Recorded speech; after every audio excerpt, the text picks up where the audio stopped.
Hello everyone. So guys, एक मैं series चलाया करता था स्टोरी रीडिंग का, कि स्टोरी को रीड करके आप अपनी अंग्रेज़ी को सुधार सकते हैं। जैसे ये वो सीरीज़ है, तो काफ़ी एपिसोड्स मैंने बनाए थे। तो एपिसोड देख रहे 1 2 ऐसे करके एपिसोड 10 तक हो गया था। तो इस सीरीज़ को भी मैं कंटिन्यू कर रहा हूँ। तो आज हमारा है एपिसोड नंबर 11। इसमें होता है क्या है कि एक स्टोरी होगी, तो मैं स्टोरी में से आपको बताऊंगा कि क्या कुछ इंपॉर्टेंट है, उसकी हिंदी करूंगा, ट्रांसलेट करूंगा, और जो जो पढ़ाने लायक चीज़ें उसे पढ़ाऊंगा भी। तो काफ़ी फ़ायदा पहुंचता है इससे। शुरू करते हैं। चलिए, तो आज की जो कहानी है ये है द केस। इस पर आप पढ़ सकते हैं क्या लिखा हुआ है, the case of the missing smile. Missing smile का मतलब है कि इस तरह की मुस्कुराहट जो कि गायब है, मिसिंग है। और कोई बंदा बहुत ही उदास है, उसकी स्माइल मिसिंग है, तो उसके केस को कोई सॉल्व करेगा। देखते हैं क्या कुछ सीखने को मिलता है गाइस। ओके, यहाँ पर आते हैं। देखिए, यहाँ पर वो डिटेक्टिव है, कहानी को पढ़ते हैं। अब इत्मीनान से देखिए। तो यहाँ लिखा है कि the case of the missing smile is about a little girl who lost her smile. अब यहाँ पे फुल स्टॉप है। अब सेंटेंस को देखिए, बात हो रही किसकी? उस केस की, उस मुद्दे की, उस मैटर की। किस चीज़ का केस है? तो यहाँ प्रेपोजिशनल फ्रेज देखिए, ऑफ द मिसिंग स्माइल, यानी कि उस खोए हुए स्माइल के बारे में। स्माइल जो कि मिसिंग है, जो कि गायब है। तो वो जो केस है, is about a little girl, वो किसके बारे में केस है? एक छोटी सी बच्ची के बारे में है, एक लड़की के बारे में है। अब यहाँ पर हु लगा हुआ है। हु क्या है? रिलेटिव प्रोनाउन है। वो इसी लड़की के बारे में बता रहा है। कौन सी लड़की? वही हु लॉस्ट हर स्माइल, जिसने अपनी मुस्कुराहट खो दी, यानी कि अब वो मुस्कुराती नहीं है। ठीक है, चलिए। अब है not because she was unhappy but because she was afraid of losing a friend the tooth फेरी। अब बहुत ही अच्छा इस्तेमाल है नॉट बिकॉज बट बिकॉज। मैं आपको ये समझाता हूँ, नॉट बिकॉज बट बिकॉज का इस्तेमाल। देखिए, जो कुछ भी आपको सीखने को मिले वो सीखते रहिए इससे। एक होता है नॉट बिकॉज, और फिर इसके साथ लगा होता है but because. But because, okay. I am sad, मैं उदास हूँ, not because I have been scolded, but because I have been insulted. अब इसका क्या मतलब? मैं उदास हूँ इसलिए नहीं, नॉट बिकॉज, इसलिए नहीं कि मुझे डांटा गया है, बल्कि इसलिए क्योंकि मेरी इंसल्ट की गई है। तो यहाँ पर आ गया नॉट बिकॉज, इसको हाईलाइट करते हैं, और यहाँ पर आ गया आपका बट बिकॉज। ठीक है, उसी तरीके से इस किताब में देखिए कैसे लिखा हुआ है कि not because she was unhappy, इसलिए नहीं कि वो अनहैप्पी थी, but because she was afraid, क्योंकि वो डरी हुई थी। किस चीज़ से डरी हुई थी? लूजिंग अ फ्रेंड, एक दोस्त को खो देने की वजह से डरी हुई थी। कौन सा दोस्त है वे? The tooth fairy. Tooth fairy एक ऐसा मतलब माना जाता है कि जब बच्चों का मिल्क टूथ टूट जाता है तो तकिए के नीचे रखते हैं, और टूथ फेरी आती है, कोई एंजल आती है और वो टूथ उठा लेती है, बदले में कुछ रख के जाती है, कुछ ऐसा माना जाता है। तो अब समझ में आ रहा है? Not because but because. चलिए आगे देखते हैं। तो यहाँ पर ये वो डिटेक्टिव है जो सारे केसेस स्टडी कर रही है कि कौन उदास है, कौन कैसा है। तो देखते हैं कि यहाँ क्या होता है। अब इसे पढ़िए। यहाँ लिखा है कि now this looks like a very interesting case. अब देखिए, ये जो इंटरेस्टिंग है ना, ये एडजेक्टिव ही तो है। कई बच्चे पूछते हैं कि इंटरेस्टिंग होगा कि इंटरेस्टेड होगा। तो देखिए, इंटरेस्टिंग ये वर्ब में आईएनजी वाले एडजेक्टिव है। यानी कि बहुत सारे ऐसे एडजेक्टिव्स होते हैं गाइस जो V3 होते हैं या वो वर्ब में आईएनजी होते हैं। जैसे यहाँ पर लिखा हुआ है इंटरेस्टिंग,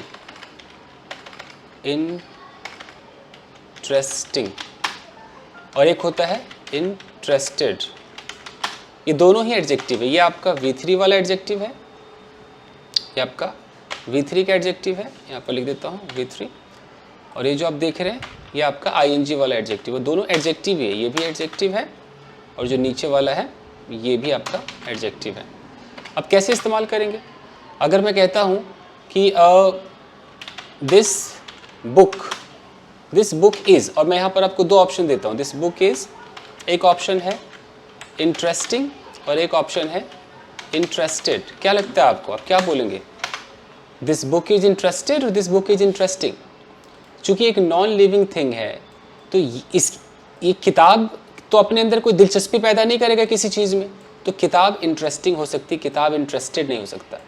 एक इंसान है, वो इंसान इंटरेस्टेड भी हो सकता है, वो इंटरेस्टिंग भी हो सकता है, बट जो नॉन लिविंग थिंग है अगर उसमें मौका मिले चुनने का कि भाई इंटरेस्टिंग है कि इंटरेस्टेड है, तो क्या होगा? इंटरेस्टिंग है। तो इसलिए बुक इंटरेस्टिंग हो सकती है, कोई मूवी इंटरेस्टिंग हो सकती है, यू नो। अगर मैं कहता हूँ कि दिस मूवी, और यहाँ लिखता हूँ इज़, और आपको ऑप्शन देता हूँ दिस मूवी इज़ बोर्ड और एक ऑप्शन है बोरिंग, दोनों ही एडजेक्टिव्स हैं, बताइए कौन सा यूज़ करेंगे? दिस मूवी इज़ बोर्ड या दिस मूवी इज़ बोरिंग? तो मूवी कोई ह्यूमन बीइंग नहीं है जो किसी चीज़ में बोर हो जाएगा, उसका कोई मूड या नेचर नहीं है, तो दिस मूवी इज़ बोरिंग। जो इंसान है वो बोर्ड भी हो सकता है और बोरिंग भी हो सकता है, इस पर दोनों फिट बैठेगा, लेकिन जो मूवी है वो बोरिंग होगी, क्लास है वो बोरिंग होगी, बोर्ड नहीं होगा। तो इस तरीके से एडजेक्टिव्स होते हैं गाइस। चलिए आगे देखते हैं। तो यहाँ पर लिखा हुआ है कि now this looks like a very interesting case. अब केस के बारे में बता रहे, केस कैसा है? बहुत ही इंटरेस्टिंग केस है, बहुत ही मज़ेदार केस, ऐसा दिखता है। डिटेक्टिव पीटरसन सेड अलाउड, ऊपर जो डिटेक्टिव हो पीटरसन है, उसने बहुत जोर से कहा कि oh wow this looks like very interesting as she reviewed the huge stack of reports. As जैसा कि, शी रिव्यूड उसने रिव्यू किया, सब देखा, द ह्यूज मतलब बहुत बड़ा, स्टैक ऑफ रिपोर्ट्स, स्टैक का मतलब है कि एक के ऊपर दूसरा जब इस तरीके से ढेर होता है ना, उस ढेर को स्टैक कहते हैं, पाइल। तो जो स्टैक ऑफ रिपोर्ट्स थे, बहुत सारे रिपोर्ट्स थे, कहाँ थे? ऑन हर डेस्क, उसके डेस्क पर थे, उसको उसने रिव्यू किया। आगे देखते हैं। I think I will handle this one my self. I think मुझे लगता है, I will handle this one, इस केस को मैं हैंडल करूंगी, माई सेल्फ मैं स्वयं हैंडल करूंगी। ठीक है जी। चलिए, इस माई सेल्फ पे भी मैं ऐसे बता दूं आपको, जैसे कि जब आप ये यूज़ करते हो माई सेल्फ वगैरह, योर सेल्फ, माई सेल्फ, ऐसे उसमें लिखा था कि आई विल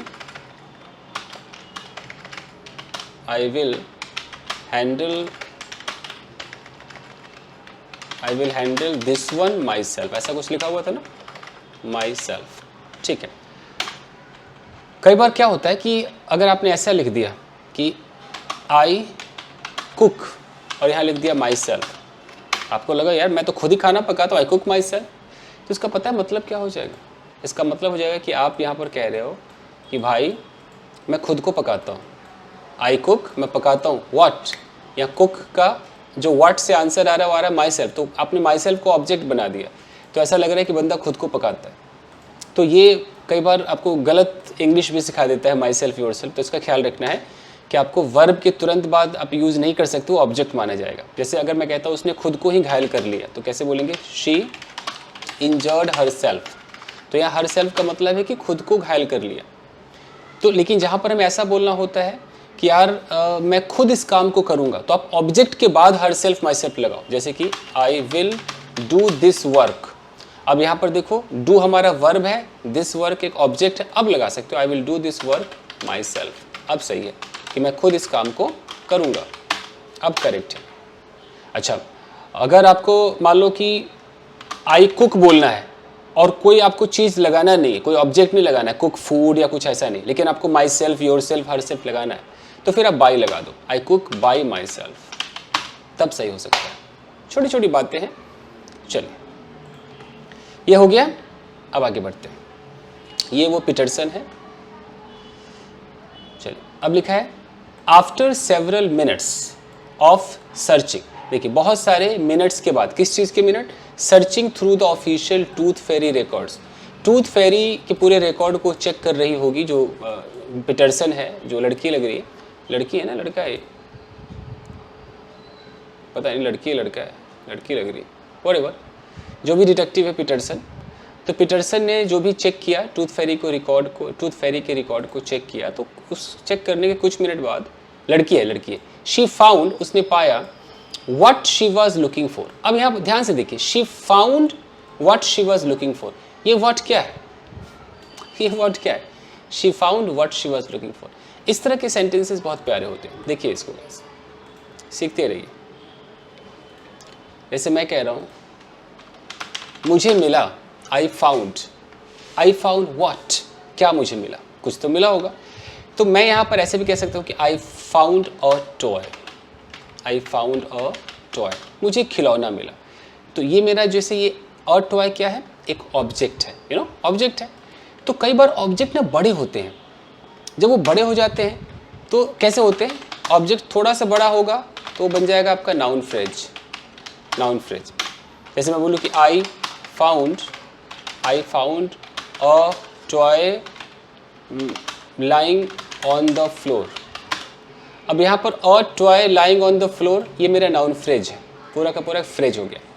और कई बार जो आपका ऑब्जेक्ट है ना, वो आपको दिखाई देता है नाउन क्लॉज के रूप में। नाउन क्लॉज के रूप में होगा तो क्या होगा, उसमें एक WH वर्ड लगा होगा जो कि कंजंक्शन होगा, उसके बाद सब्जेक्ट होगा, उसके बाद वर्ब होगा, और अगर कोई अदर वर्ड है तो यहाँ पर हो सकता है, ऐसा कुछ हो सकता है। तो जैसे मैं बोलूँ इसी को कि आई फाउंड, अब फाउंड के बाद मुझे एक ऑब्जेक्ट चाहिए, तो अगर मैं फाउंड के बाद ये टॉय बोलता हूँ तो एक छोटा ऑब्जेक्ट हो गया। फाउंड के बाद मैंने इतना बड़ा बोला, toy lying on the floor, ये नाउन फ्रेज हो गया। अब मैं यहाँ कुछ और भी बोलूँगा जहाँ WH से शुरू होगा, यू नो, तो देखिए क्या हो जाएगा, I found what I wanted. अगर मैंने यहाँ पर ये लिख दिया तो ये जो आप देख रहे हो ना, व्हाट आई वांटेड, ये पूरा का पूरा हमारा क्या हो गया, एक नाउन क्लॉज हो गया।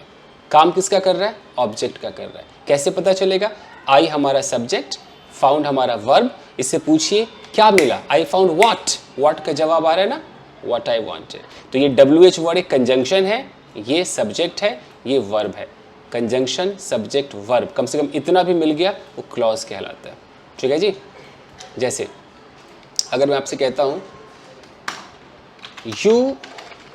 यू शुड डू, अब यू शुड डू ये आपका सब्जेक्ट, और ये तो चलो हेल्पिंग वर्ब है, मॉडल ऑक्सिलरी वर्ब है, और ये आपका क्या हो गया, सब्जेक्ट, ये वर्ब। तो यू शुड डू व्हाट, कुछ तो ऑब्जेक्ट आएगा ना, यू शुड डू व्हाट। अब यहाँ पर मैं बहुत सारी चीज़ें लिख सकता हूँ, लेकिन मैं यहाँ पर क्लॉज अगर लिखूँ तो you should do what you want to do. तो ये जो देख रहे हो ना, what you want to do, ये नाउन क्लॉज है, यानी कि तुम्हें करना चाहिए जो तुम करना चाहते हो। ठीक है जी, चल। तो उसी तरीके से कि शी फाउंड, उसको मिला, what she was looking for, जो वो ढूंढ रही थी उसे मिल गया। A folder with the name Sophia Sue Simmons, एक फोल्डर मिला, उस फोल्डर पे एक नाम लिखा हुआ था, सोफिया सू साइमंस।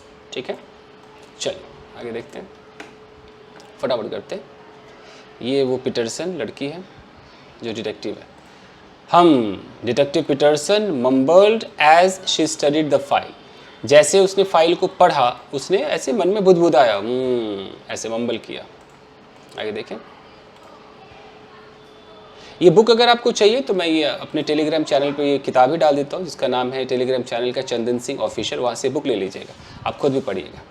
अब कि as detective Peterson read the report, जैसे ही उसने रिपोर्ट पढ़ा, शी नोटेड, वैसे ही उसने नोटिस किया, that Sophia Sue always smile, कि जो सोफिया नाम की जो लड़की है वो हमेशा मुस्कुराती रहती थी।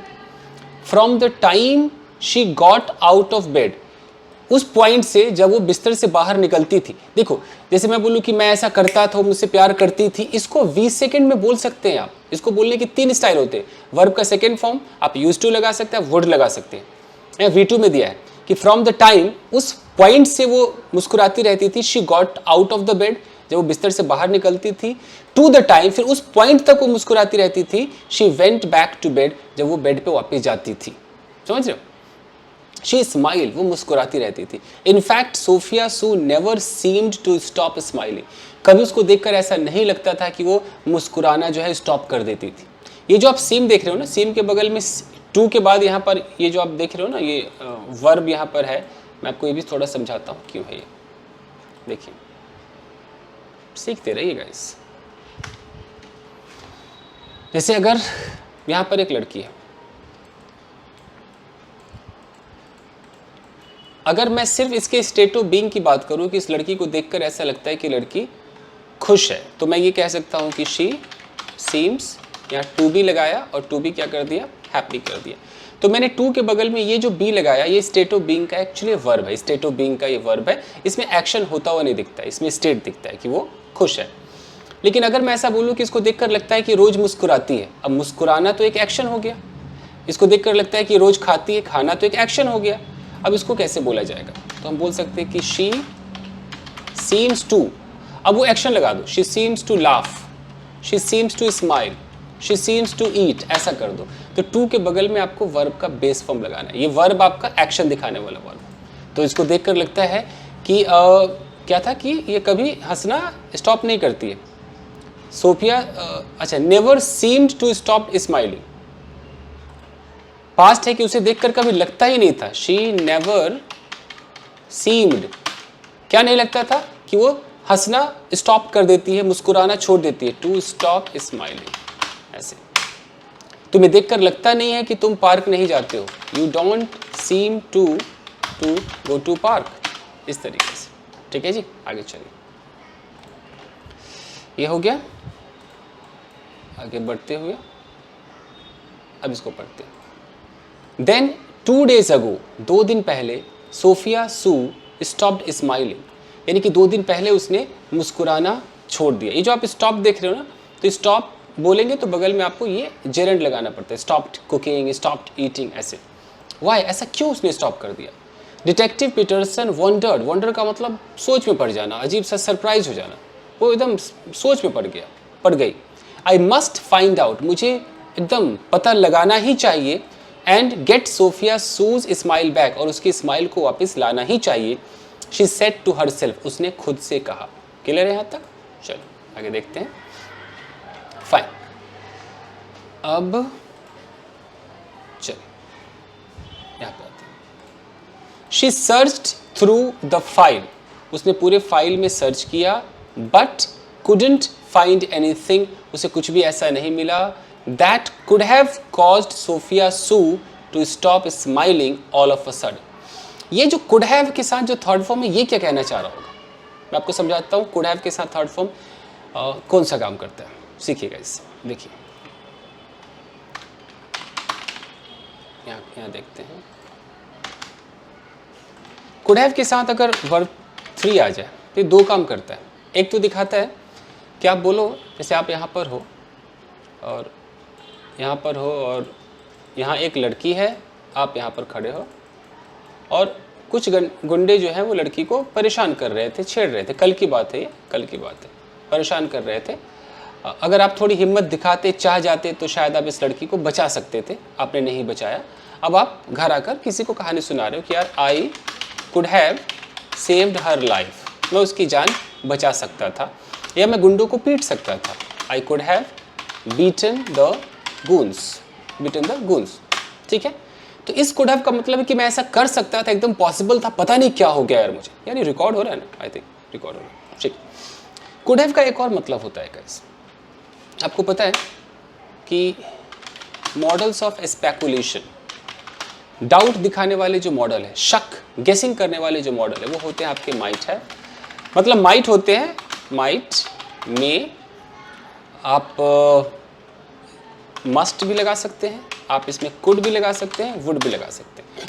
अब चूंकि पास्ट के बारे में जब हमें बात करना होता है कि ऐसा हुआ होगा, तो मॉडल के बगल में हैव लगाना होता है, और हैव के बगल में हमें वर्ब की थर्ड फॉर्म लगानी होती है, अगर हमें पास्ट में जाना है। ये स्ट्रक्चर किसके लिए है?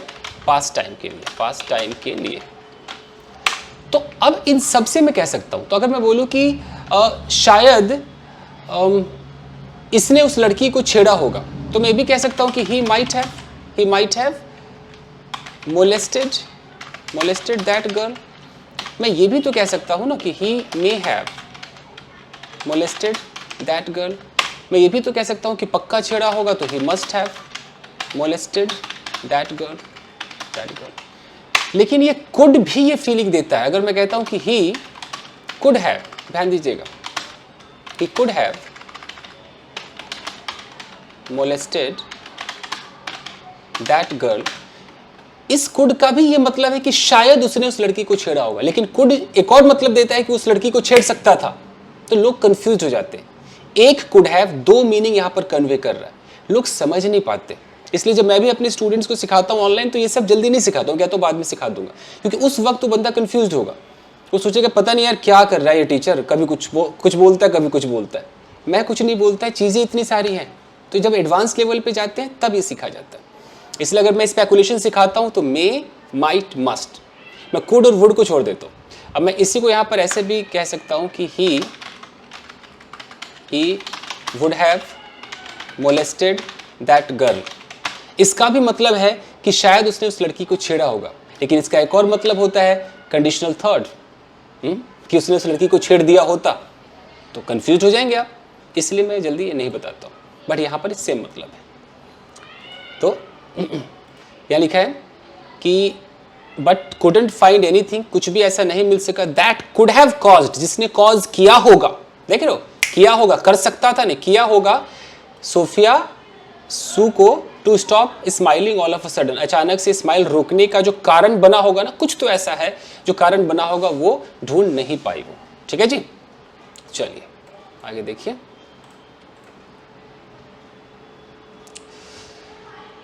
ठीक है, इसका ये लगता है कोई मीटर है जिसमें पता चलेगा कि वो घर पे खुश थी कि नहीं थी। पढ़ते हैं इसको। अब यहाँ पर सोच रही कि was she happy at home, क्या वो घर पे खुश थी। द स्माइलोमीटर इंडिकेटेड यस, स्माइलोमीटर कह रहा हाँ वो खुश थी। एक मीटर है, स्माइलोमीटर है, ये मीटर है। अब ये सवाल पूछ रही है कि was she happy at school, क्या वो स्कूल में खुश थी। देखिए स्टेट ऑफ बीइंग है ये। द स्माइलोमीटर इंडिकेटेड यस, हाँ भाई स्कूल में भी खुश थी वो। अब देखिए was she happy with her friends, क्या अपने दोस्तों के साथ खुश थी। द स्माइलोमीटर इंडिकेटेड यस, दोस्तों के साथ भी वो खुश थी।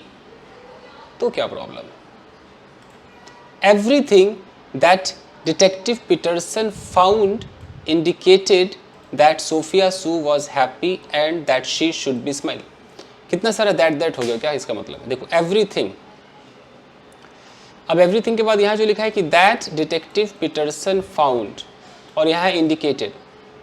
आप बता सकते हैं इंडिकेटेड ये जो वर्ब है इसका सब्जेक्ट किधर है। सोचिए सोचिए, इंडिकेटेड V2 है, इसका सब्जेक्ट किधर है। समझ में आ रहा है, इसका सब्जेक्ट है एवरीथिंग। अगर आप इस दैट डिटेक्टिव पीटरसन फाउंड इसको भूल जाइए तो है एवरीथिंग इंडिकेटेड, हर चीज़ ने यही इशारा किया। और ये जो दैट डिटेक्टिव पीटरसन फाउंड है ये आपका एक छोटा सा जुमला जो कि जुड़ा हुआ है, इसको क्लॉज कहते हैं। खैर बाद में सीखेंगे। तो एवरीथिंग, हर वो चीज़ जो डिटेक्टिव पीटरसन ने पाया, इंडिकेटेड, उस हर चीज़ ने यही इशारा किया that Sophia Sue was happy, वो तो खुश थी। एंड ये भी इशारा किया that she should be smiling, कि उसे स्माइल कर रहा होना चाहिए। ये शुड बी के साथ आईएनजी देख रहे हैं क्या काम करता है। मैं दोनों चीज़ आपको सिखाता हूँ। एक तो मैं आपको एवरीथिंग बताता हूँ।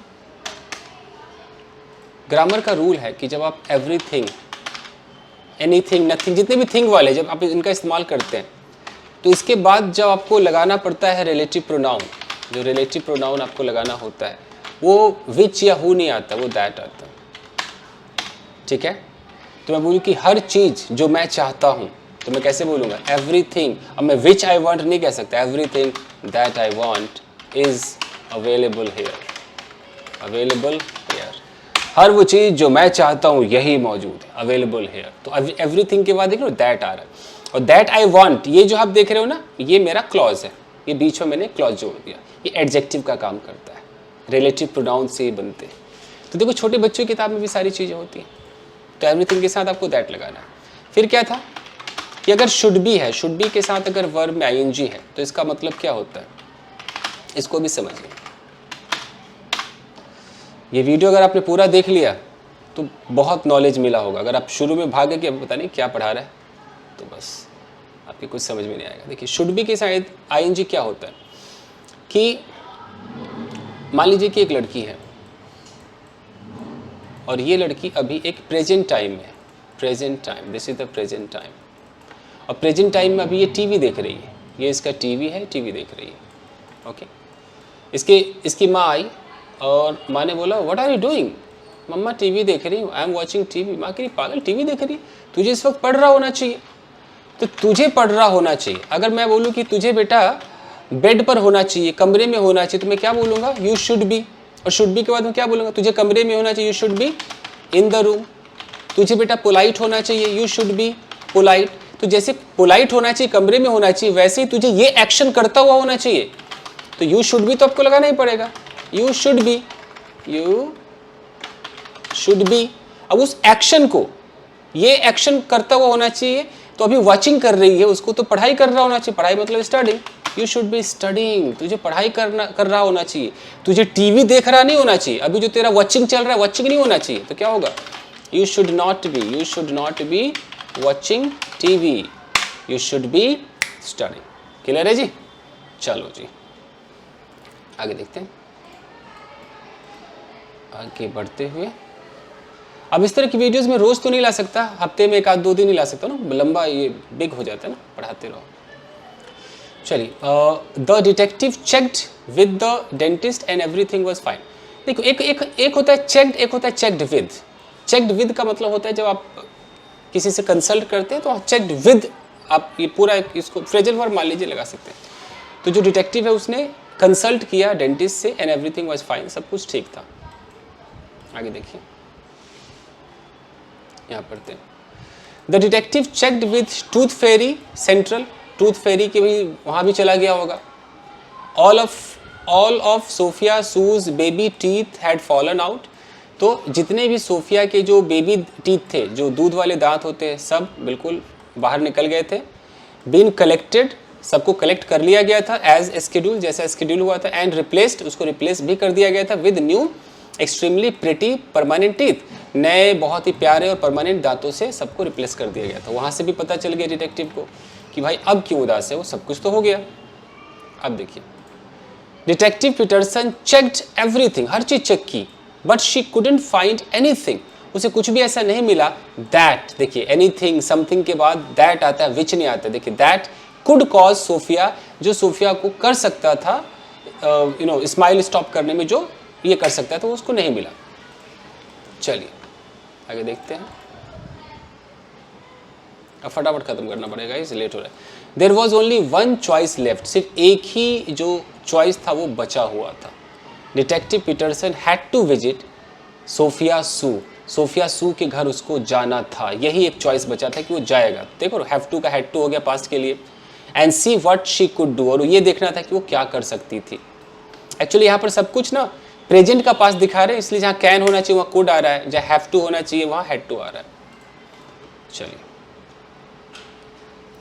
दैट नाइट, उस रात, डिटेक्टिव पीटरसन फ्लू डाउन, उड़कर नीचे गई, एंड विजिटेड सोफिया सू, और सोफिया सू के घर वो विजिट की, मतलब चली गई वहाँ पे। देखिए ये वहाँ चली गई। अब है making sure that she didn't wake Sophia. Make sure का मतलब होता है इस बात का ख्याल रखना। मैं कहता हूँ make sure you don't open the door, ध्यान रखना दरवाजा ना खुल जाए। तो इस बात का ख्याल रखते हुए that she didn't wake Sophia, कि सोफिया को उठा ना दे। एक्चुअली पास्ट में दिखाया जा रहा है, इसलिए डॉन डजन का डिडंट आ जाता है। She sprinkled magical tooth Pheri sand, उसने ऐसे स्प्रिंकल किया एक जादुई टूथ फेरी जो सैंड होता है, रेत होता है, इनटू द एयर, हवा में उसने ऐसे स्प्रिंकल किया। आगे देखिए, सोफिया सू, यहाँ इन्वर्टेड कॉमा में है, उसने बोला सोफिया सू। डिटेक्टिव पीटरसन विस्पर्ड, विस्पर का मतलब होता है बहुत धीरे से बोलना। सोफिया सू, ऐसा उसने विस्पर किया। What happened to your beautiful smile, क्या हो गया तुम्हारी इतनी खूबसूरत स्माइल को, मुस्कान को। यू लुक सो सैड, तुम बहुत सैड दिख रही हो। रही भी अगर आएगा ना तो लुकिंग नहीं हो सकता है, यू लुक ही रहेगा, याद रखिएगा, क्योंकि ये सब एक्शन नहीं है, स्टेटिव वर्ब्स होते हैं। ओके, अब देखिए, वो कह रही है I lost all my baby teeth, मेरे सारे दूध के दांत चले गए। शी विस्पर्ड, उसने भी ऐसे ही विस्परिंग में कहा।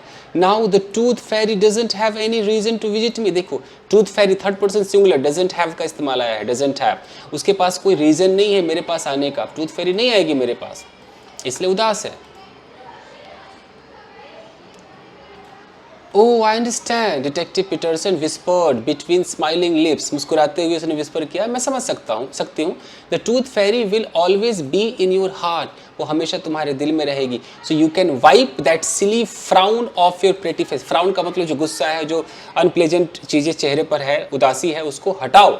यू कैन वाइप, निकाल दो, वाइप कर दो, मिटा दो, दैट सिली, वो जो बेवकूफ़ी वाला जो गुस्सा है, of your pretty face, of का मतलब होता है किसी से जुदा कर देना, अपने प्यारे से चेहरे से इस फ्राउन को हटा दो। ठीक है जी, आगे देखते हैं। Okay, as detective Peterson flew away from Sophia's bedside, जैसे जो डिटेक्टिव पीटरसन है वो चली गई, सोफिया सू के बेड साइड, बेड के बगल में खड़ी थी, वहाँ से चली गई। She saw the smile return, उसने देखा कि उसके चेहरे पर मुस्कुराहट वापस आ गई। Bigger and brighter then ever before, पहले से भी बड़ा और पहले से भी ज़्यादा ब्राइटर, मुस्कुराहट वापस आ गई। ठीक है जी, चलिए खत्म हो गया। किताब मैं आपको अपने टेलीग्राम चैनल जिसका नाम है चंदन सिंह ऑफिशियल, उसको भेज देता हूँ, वहाँ से ले लीजिए। अगर इस तरह की वीडियोस आपको हफ्ते में 1-2 दिन चाहिए तो आप कमेंट करके लिखिए कि हाँ लाइए, मैं ऐसे समझाता रहूँगा। नया है तो चैनल को सब्सक्राइब करके जुड़ जाइए, पुराना है तो लाइक कीजिए। Thank you very much everybody, see you in another episode, thank you.